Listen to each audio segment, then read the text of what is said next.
Hello, everyone, and welcome to the MMA Take Podcast, episode number 2.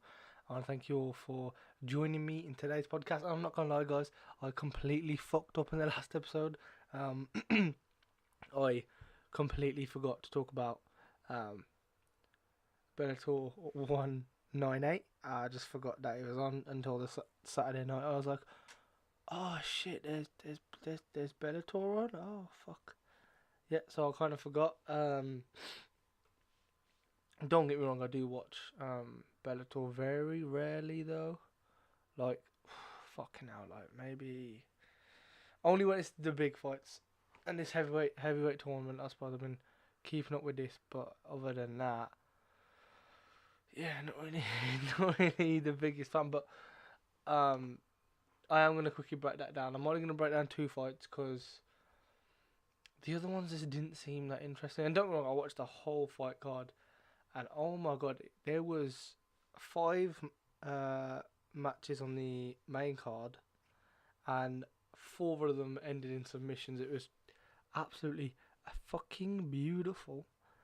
Um, but yeah, nevertheless, the first match I want to break down is that Dylan Dallas fight against Carl Walker. You know, Dylan Dallas, friend of Conor McGregor, training partner of Conor McGregor, um, and he made his MMA debut against Kyle Walker, and that ended in a toe hold submission in the first round at 138, which is, to be fair, pretty expected. You know, they were standing up for the first, 30 to 40 seconds. They were standing up, going at each other a little bit, but as soon as he went to the ground, he pulled guard, which in an MMA fight, that's risky to do because allowing someone to jump on top here is fucking scary. But, fair play to him, he pulled guard and got the toe off, but you see him go for, like, he went for the leg lock, then he went for the toe hold.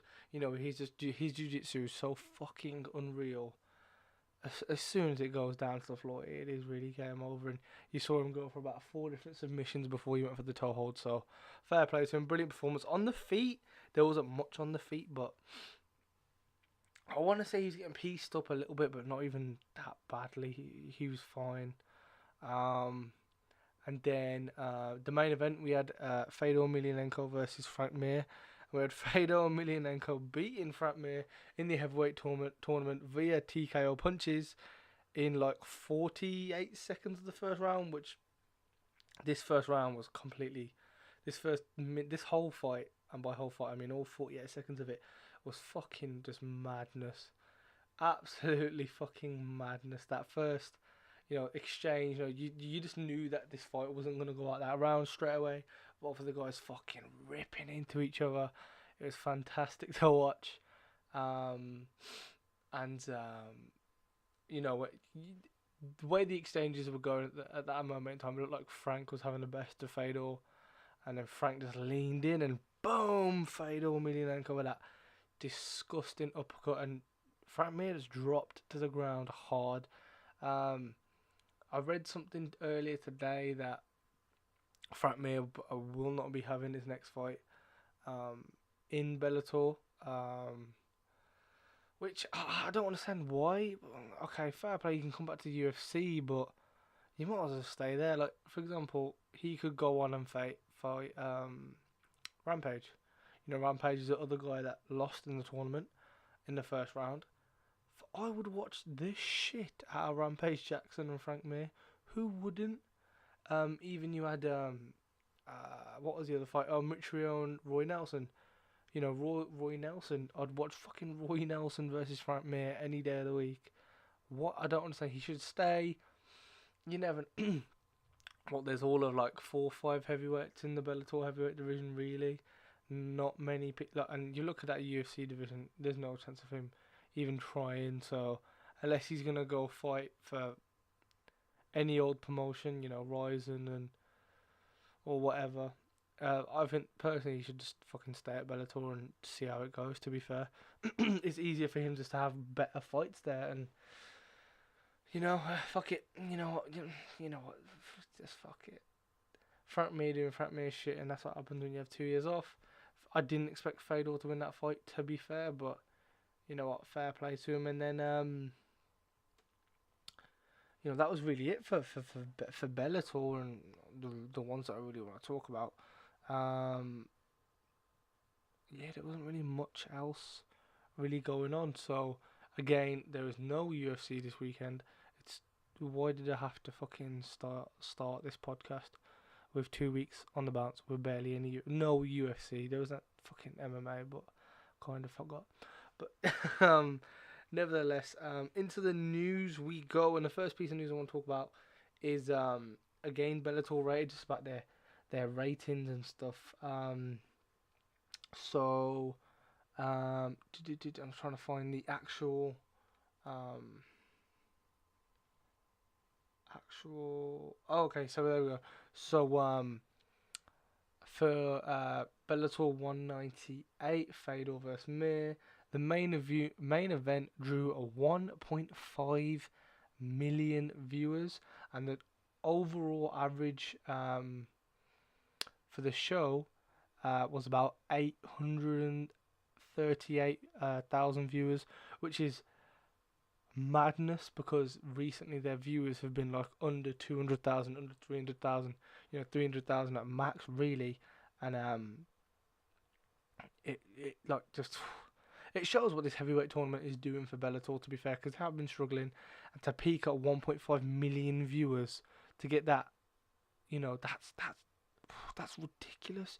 1.5 million viewers watching the main event. Don't get me wrong, not the whole card.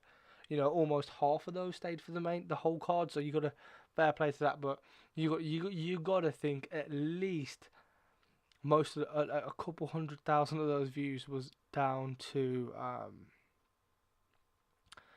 Joe Rogan and Joe Rogan, Brendan Schaub, and Eddie Bravo doing the fight companion. That fight companion gets 500,000 viewers live sometimes. So more likely, if you're watching that, the whole point of having the fight companion is you watch the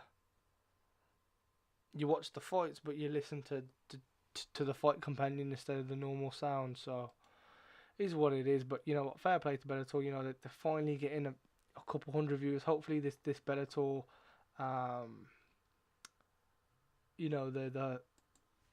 the heavyweight contender series, it does do well, and hopefully they can just fucking keep rocketing, because you know what, they do deserve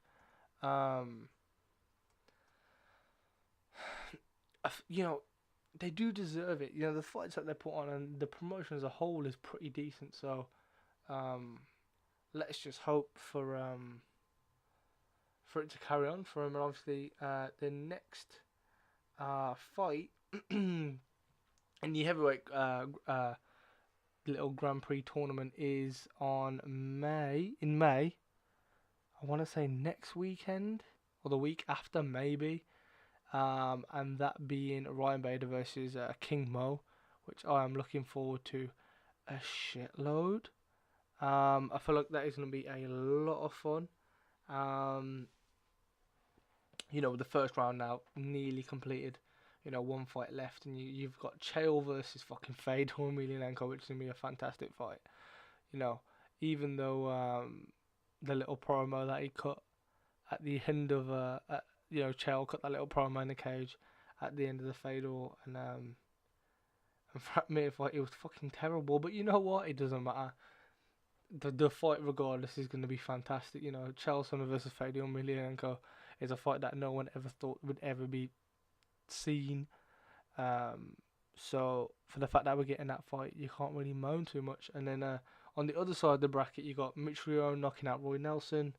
So he's in the semi-finals, and then we'll find out who that last semi-finalist is between Ryan Bader and King Mo. And personally, I think that Ryan Bader has got that fight so fucking easy. I just don't. You know what? Ryan Bader's probably one of the favourites in this division, in the whole tournament. He's just such a beast, isn't he? And he's one of the youngest guys there. He's fit. He's going up in weight class, so it's easy for him. I see Ryan Bader potentially going on and winning this thing, and okay, if we just play matchmaker a bit, and by matchmaker I just mean try and bring out the brackets. Obviously on the left-hand side of the semi-finals, you've got Fedor versus Chael. Personally, you're going to have Chael probably go for wrestling loads and Fedor looking for a hit. I'll probably see Chael winning that fight just purely because he'll just take him down a fucking shit ton. And hope for the best and just try and win a decision and not get caught by Fedor. If Fedor catches him, it's game over. But let's just say, for argument's sake, Chael goes through. And then what? I think Mitch Rowan's obviously into the semi-final after beating Roy. I think Bader will beat King Mo very easily. And then whoever wins out of Ryan Bader and Mitch Rowan will win the tournament. It's as simple as that. It really is. I wish they didn't put those two fights, the Bader King Mo fight and the Mitch Rowan and Nelson fight. I wish they didn't put those 4 competitors on the same side of the bracket. I would have much rather have seen, Ryan Bader versus Matt Mitrione. Matt Mitrione versus Chael and Bader versus Fedor. Because obviously we've already had Matt Mitrione and Fedor before, so I would really like to see the Bader Fedor and then the Chael and the Mitrione, and then in the final potentially you're probably looking at Bader versus Mitrione as the final, which is a fantastic final. But whoever wins out of Matt Mitrione and Ryan Bader in that semi-final, whoever wins that fight has won the tournament for me, without a shadow of a doubt. They've got that tournament easy as piss. And now we're going to go into our next piece of news, being that it was reported about 4 or 5 days ago that Gunnar Nelson has sustained an injury during his training camp, and he got removed from the co-main event against Neil Magny. At this moment in time, there has been no replacement set for Neil Magny. That fight card coming at the end of May, which is the end of this month. So ideally, they want to get someone in soon. And then the next day of that news going out, so 3 days ago, Gunnar Nelson put on his Instagram a photo of him post surgery, and the caption just saying surgery went well, 8 weeks of recovery, and then straight to the gym again, looking for a fight again for this year for sure. It looks like he's got some bandaging around his knee. So he might have tweaked his knee. Hopefully he has 8 weeks of recovery. I doubt he's pulled or strained. He might have pulled or strained it. But yeah, so that's a gut-in for that Liverpool card at the end of the month. And then any more news, or is it just fight announcements? And I want to say that was the end for the news, and the rest are just a bunch of fight announcements. So without a further doubt, let's get cracking into these. I'm gonna give you all the fight. There's been so many fucking fights being announced. It's ridiculous. I'll break a few down very briefly. And I'll let you know if some of them have been confirmed or some of them in the works. We'll see. But yeah, so let's start. So the first one I have reported about a week ago. We have got Nico Montano versus Valentina Shevchenko for the Women's Flyweight Championship, which is the 125 belt. Obviously, Nico Montano winning the Ultimate Fighter finale to win the belt. Obviously, hasn't been in the news really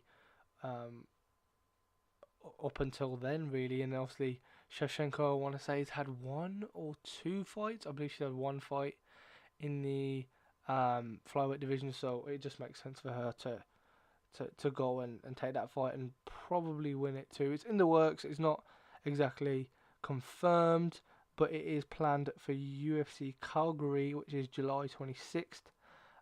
So again, a lot of time, July time, you are getting these fights announced about this time, and that would be a great fight. Purely, that's just a fight though for Shevchenko to win the belt. I don't see anyone else bar Shevchenko winning the belt. So let's just hope that happens. And the next one I have is again for UFC Calgary, and I want to say this one has been confirmed. Yeah, it has been confirmed. So this is for UFC Calgary, which is again July 26th, 2018, and it's Jose Aldo going against Jeremy Stephens. Obviously, Jose Aldo looking to bounce back from his 2-fight winning streak. Those 2 fights against Max Holloway for the belt. And then obviously we've got Jeremy Stephens coming off that win off Josh Emmett in UFC Fight Night early 2018, I want to say it was. So, I want to say that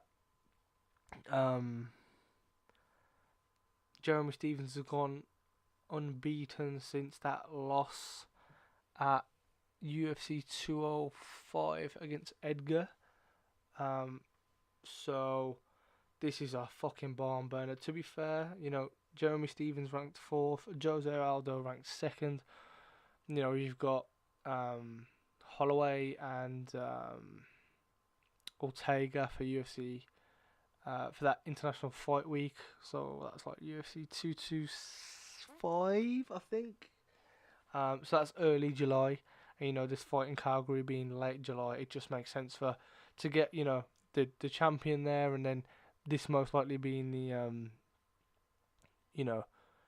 whoever wins this will probably fight for the belt.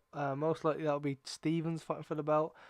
If Aldo wins, I don't even know what they'll do, purely because we've seen, that would have been the 3rd time would get. Oh shit! But then again, you got Frankie Edgar. So personally, I think if Stephens beats Aldo, Stephens will get the next title shot. Or whoever wins this fight will just fight Frankie Edgar. I can see that happening, to be fair. Whoever wins this fight will go ahead and face Frankie Edgar to go for the number 1 contendership. But then there's that argument where, Frankie Edgar coming off that Cub Swanson loss, does he deserve to go straight in for a belt? I don't even fucking know. To be fair, that is a tough decision, because on one hand you got to give it to Frankie. He does deserve that shot at the belt. It just depends on what manner this finishes. If Stephens beats, Aldo within the first round with a vicious knockout, there's a very big argument, and it could be just a case of Jeremy Stephens, that would have been his 2nd fight of the year, maybe 3rd, I want to say, but I know his past 2 fights have been very, quick turnaround, so it only makes sense for him to go and face Aldo and then have a bit of a break, wait for the belt to come to him, because he is next in line after, the Ortega and Holloway fight, and then the potential Frankie Edgar fight. If Stephens wins this fight against Aldo, he's right there. So it could be worth just waiting for him, waiting for the opportunity to win the fight. And I want to say this has been confirmed. This next piece of news, on the last podcast last week, it was reported that Santiago Ponzinibbio had to pull out from UFC. Funny enough, it's UFC Santiago as well, in Chile. Yeah, Chile. So, which is on May 19th, which is very, very, very fucking soon. So, him pulling out, Damian Maia has been confirmed to replace Ponzinibbio. So that'll be Damian Maia versus Kamaru Usman, which is just, I want to say that's a bit of a boring fight, because that is going to be a grappling fest. But I really don't know, man. Because Kamaru Usman, after that last fight against Emil Meek, he was just proper boring. Just the takedowns and shit. And then he went on the mic and that was only 70% and all that bullshit. But, obviously Damian Maia just wants to grapple with him. If it turns into a fucking stand-up fight, I'll be very interested, but not really too much. Who's going to win that fight? Fucking, I don't even know. If it goes to the ground, Kamaru gets a takedown. Fucking Damian Maia is such a beast off his back, so you know what, that could actually be pretty interesting, in all fairness. Kamaru's been known for his wrestling, taking Damian Maia down, and where's Damian Maia most vicious? is off his back. So I think the only way Kamaru Usman can really, really be safe and potentially win this fight is only by standing up. And stand-up wise between Maia and Usman, Usman is definitely the better striker out of the two. But again, that's a close fight. Jeez, I'm actually looking forward to that. In a few weeks, to be fair. So fair play. And the next fight announcement we have is Glover Teixeira versus Yair Latifi. That is a tough name to say. Which is going to be in UFC Hamburg. That light heavyweight division is just tough. Don't get me wrong, that is me a bomber of a fight. I want to say Glover Teixeira's last fight was against Gustafsson, where he lost, and Latifi just beat OSP, who was on a mad win streak. So that will be very, very fucking interesting to see. See what will happen. Then the next piece of news we have is Forget again for UFC Santiago in Chile. So on last week's episode, I reported that Ray Borg had to pull out of not even that Ray Borg had to pull out. I think either Ray Borg had to pull out or it got moved. But yeah, only the other week Ray Borg had to pull out because Ray Borg's child was just born very recently, and his child, I want to say, is premature, so born early, and has been struggling. On his Instagram recently, obviously this was reported about 4 or 5 days ago, but recently it looks like his son is doing a bit better. So if you want to go check up Ray Borg's Instagram and Twitter. I feel like it has been good. I'm sure.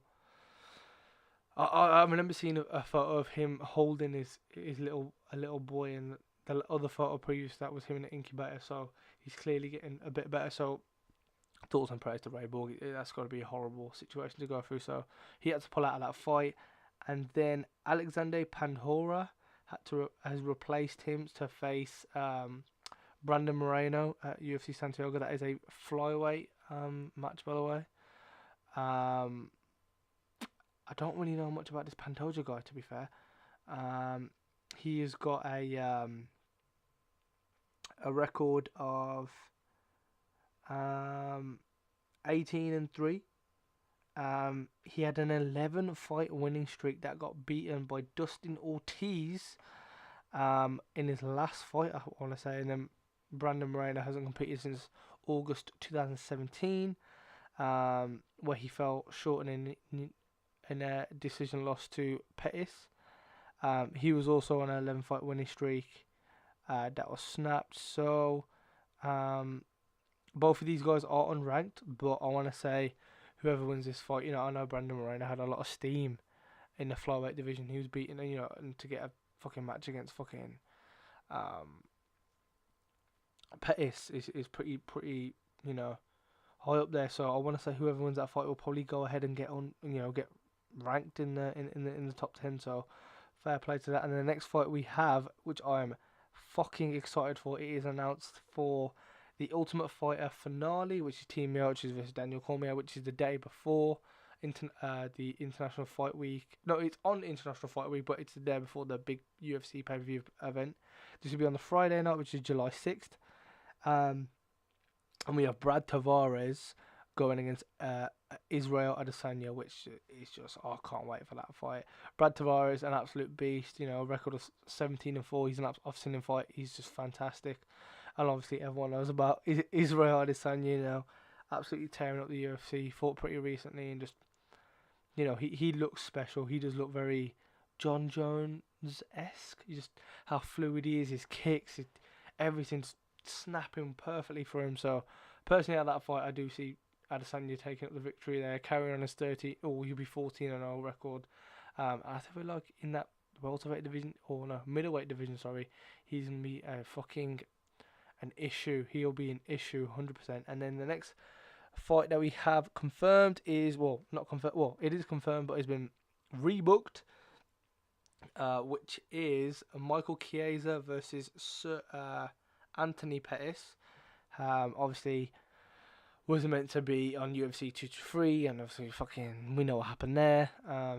So that fight didn't happen, and now that fight has been rescheduled for UFC 226 on July 7th. So that is the International Fight Week card. So it is UFC 226.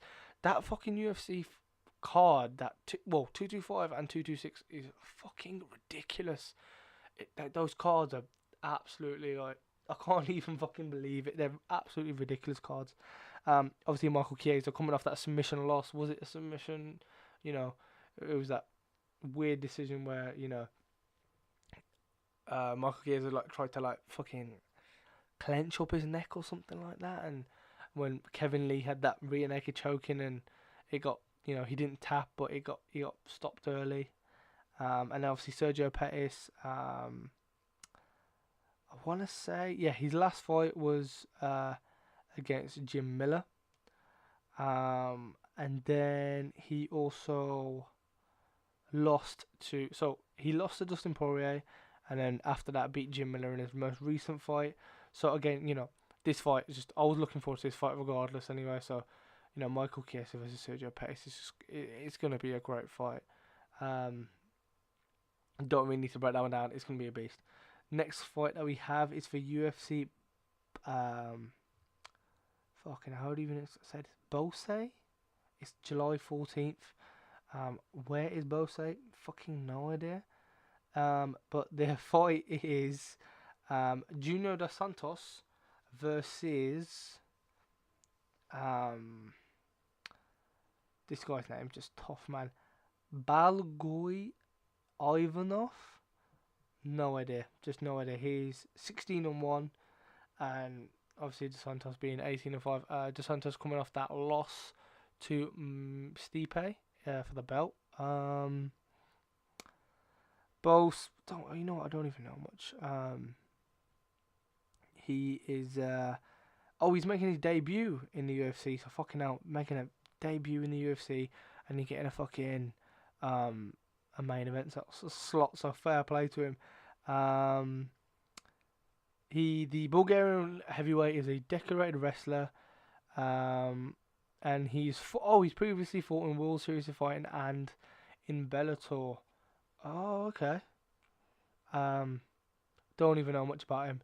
Junior Dos Santos could potentially have his hands full with this guy, I have no idea who he is, don't get me wrong, but fucking hell. Could have his hands full there. And then the next, second to last piece of fight news we have is for UFC 227, which is August 4th, which is the Cody Garbrandt and TJ Dillashaw rematch for the Bantamweight Championship. So on that card that's just been announced, we have Derek Brunson versus Antonio Carlos Jr. Derek Brunson obviously having a 18-6 record, and Carlos Jr. having a 10-2. I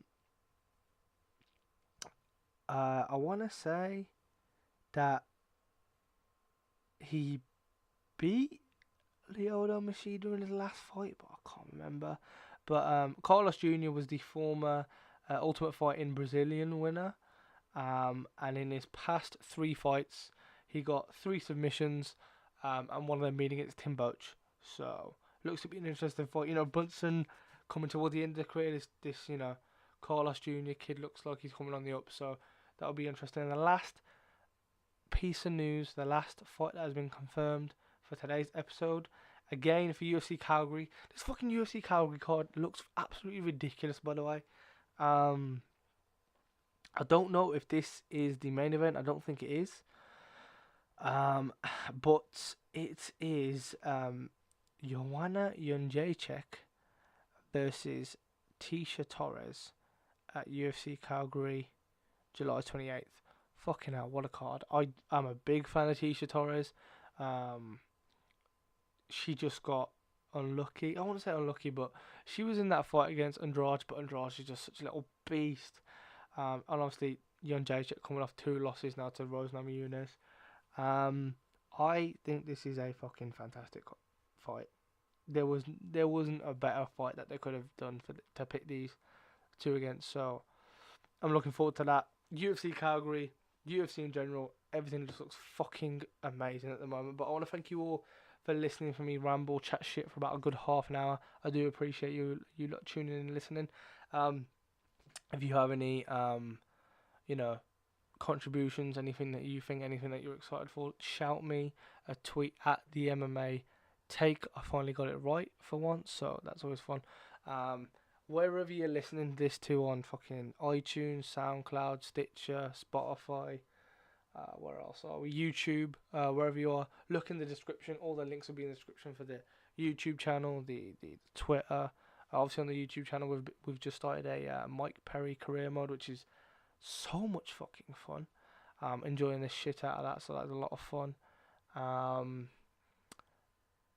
And yeah, so I just want to thank you all for joining me on second episode. A bit, a lot of news, not much to really break down. Short episode, about half an hour. If you enjoyed this, give us a rating wherever you're listening to. Give us a rating. I appreciate all your support, and I'll catch you all in the next episode. Cheers.